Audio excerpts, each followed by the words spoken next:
இருக்கிறவர்களுக்கு தேவனுடைய வசனத்தை கேட்கிற பொழுது எப்படிப்பட்ட ஒரு மாற்றத்தை கொண்டு வருகிறது என்பதை குறித்து இந்த நாளிலே நாம் வேதத்தின் வழியாய் பார்த்து அதை நாம் பெற்றுக்கொள்ளப் போகிறோம்.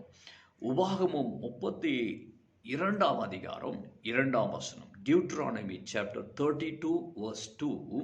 நாம் அதில் வாசிக்கிறோம், மழையானது இளம் பயிர் மேல் பொழிவது போல என் உபதேசம் பொழியும், பனித்துளிகள் புல்லின் மேல் இறங்குவது போல என் வசனம் இறங்கும் என்று தேவன் சொல்லியிருக்கிறாரு.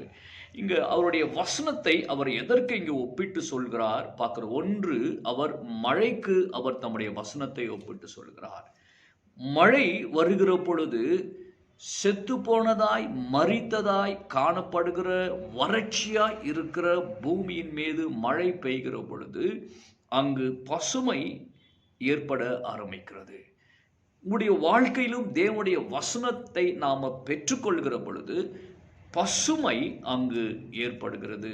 அதை யாராலுமே தவிர்க்க முடியாத ஒரு காரணம் ஆண்டவராய் இயேசு கிறிஸ்துவினுடைய வசனம் ஜீவன் உள்ளதாய் இருப்பதனாலே அந்த ஜீவன் ஒரு பசுமையை உங்கள் வாழ்க்கையிலே கொண்டு வருகிறதா இருக்கிறது, ஒரு செழுமையை உங்கள் வாழ்க்கையிலே கொண்டு வருகிறதா இருக்கிறது. இது மனுஷனுடைய வார்த்தையில், இதை கர்த்தர் உங்களுக்கு கொடுக்கிற வார்த்தை. இந்த நாள் உங்கள் வாழ்க்கையிலே தேவனுடைய மழை என்கிற வசனமும் பனித்துளிகள் என்கிற தேவனுடைய வசனமும் உங்கள் வாழ்க்கையிலே இறங்குவது உங்களுடைய வாழ்க்கையிலே ஒரு பெரிய ஒரு ஆசீர்வாதத்தை கொண்டு வந்து கொடுக்கிறதாய், செழுமையை கொண்டு வந்து கொடுக்கிறதாய், பலனை கொண்டு வந்து கொடுக்கிறதாய் இருக்கிறது.